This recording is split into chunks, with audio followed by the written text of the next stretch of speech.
Hey there, I'm Ken Carson, one of the owners at Xybix, and we're in Morgan County, Alabama, in their remodeled 911 center, and we're gonna play around with getting Jeannie here set up in her best ergonomic position at the new console. It's important to learn how to do this so you can get yourself in that best position, most comfortable position throughout the day, because what that does is it leads to just a healthier lifestyle throughout the month, throughout the year, throughout your career. If we can do a little bit each day, that adds up to a lot. In 5 years, hopefully your body's in a better position. You're not hobbling around or slouching too much because you've made that the habit, which is the bad habit. So we'll get started here and I'll show you, Jeannie will get you all set up. So what we're going to start with first here is going to be your keyboard surface. And what we're looking for here is about, did you ever play piano as a kid? I did. Yeah. So we're going to be about that same position. So instead of adjusting the piano bench, we can adjust this work surface just like you're doing there. And we want about a 90-degree bend in your elbow.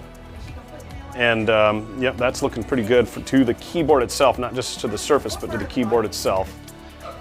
And we're also looking for a neutral wrist alignment, which means it's just like this. We don't want it going down and we don't want it going up. So that would be a little low because you're starting to get the wrists going back like that. So let's run it back up a little bit. Right about there looks pretty good. Okay, I'm going to run it down just a tiny bit. That's a good starting point for your wrists, your arms, and then your shoulders. So everything's just in a comfortable position. Your shoulders aren't hunched. We work our way down. Your elbows are open. You got blood flow through them, and your wrists are straight. You got blood flow through those also. Now the harder part here is going to be our monitor surfaces and our monitors. So we're going to try to do is set those up. The tricky part now is almost everybody out there has 2 rows of monitors. And what that means is we're going to have to get this a little bit lower than we have traditionally in the past with 1 row of monitors. So if we want to play around with that, now what we're going to look for, typically if I had 1 row of monitors, we're going to go out straight out from your eye and then down about 15 to 20 degrees. So that's usually the top quarter of the screen. But with 2 monitors, we're going to have to try to find that happy medium. Now, one thing you can do is always have your primary, most used screens on that bottom row and then your secondary. So your map could be up there. Your camera could be up there, so you're not referencing too much. So what we want to minimize is the tilting back of the head, and we don't want to have you looking up like this. And 2 things there, I don't want you bending your neck, all right? And then I also don't want your eyes having to cheat and look up all the time, because that can wear your eyes out quickly. You can feel that at the end of the day. So let's lower this down some. I think what we're going to look for is to get your eyes about the cross of the bottom quarter of the upper screens, and then that'll give you some of your 15 to 20 degree.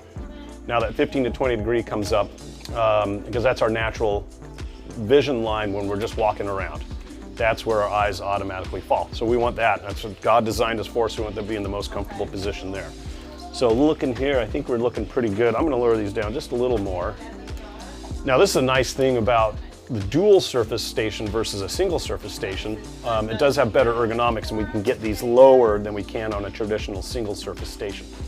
So we can get these down here. Now, a lot of times people look at this and think this is an unusual setup, but when I walked you around your room here a little while ago, 2 of the 5 people here had this surface lower, so this is actually a great setup for you here. Next, Jeannie, is going to be focal depth adjustment, and this is just your personal preference. I'm not going to be able to tell you about where you want it. This is just where your eyes, where they want to be. So we can move everything back and forth simultaneously about where you want it. Now there's a couple things you can do in addition to this is the font on your screens, making sure that's the right size. So you need to be able to talk to your CAD vendor and your phone vendor and see if you can customize your screen to your eyes in the best location.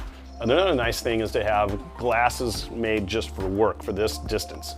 So this distance is set by the Human Factors and Ergonomics Society, and they want the screens to be about 19 inches from your eyes back to 29. So the depth, that then dictates the depth of the actual keyboard surface. So this is kind of going to the nitty-gritty, the design of the furniture and how we do it at Xybix. We go through the Human Factor Ergonomic Society and we design our furniture around that because we believe that ergonomics is one of the big puzzle pieces for overall health in the 911 center, and making sure everything fits is very important. So too deep of keyboard surfaces, and then the screens are starting to get too far back. So our keyboard surface is 18 inches. We've got that extra inch of clearance for fingers, and then your screen's all the way up front, right about that 19 inches, and then they want 10 inches of focal depth adjustment. So a lot of times I see most people have them closer than further away, but you've got the ability to get set up just right for each person. Well, now We're gonna have some fun with this. We're going to have you stand up.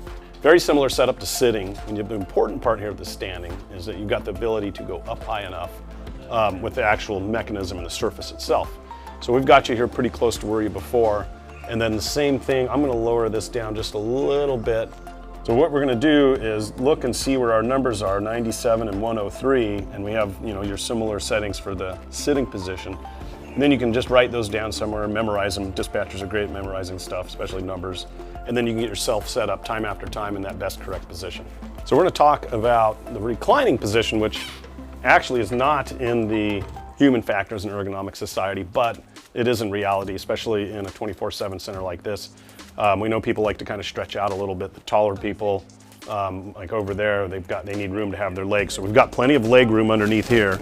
And do you use the foot pedals? Yes. Okay, so you got your foot pedals. So if you're gonna stretch out a little bit, let's figure out your best place to put those. And you just kind of scooch those around, right? Yeah. Okay, so get in your best reclining position here. Get yourself kind of in that comfortable recliner there. And see, I think you've actually done a good job with it. This keyboard surface, you've got kind of nice flow of the arms, you've got straight wrists, everything's lining up. I'm always trying to think, what's the blood flow back and forth through your system? And we're trying not to kink stuff off and minimize that. I want to always have fresh blood coming through. So let's play around. There you go. Now you've got the monitor surface. So we're going to run that down pretty darn low. So after the reclining position, like I said, it's not necessarily recommended by the Human Factors Ergonomic Society, but we know it happens. But you got to play around with this. All the numbers over here that we've set you up at aren't these absolute numbers. There's always a range within that, depending how you're feeling that day. So thank you for watching this video on ergonomics, and thank you, Jeannie, for being my victim here. And hopefully some people watch this and learn from what we talked about and get set up in the best position. It is a little tricky, so if you got questions about us, hit us up here at Xybix. We're happy to help.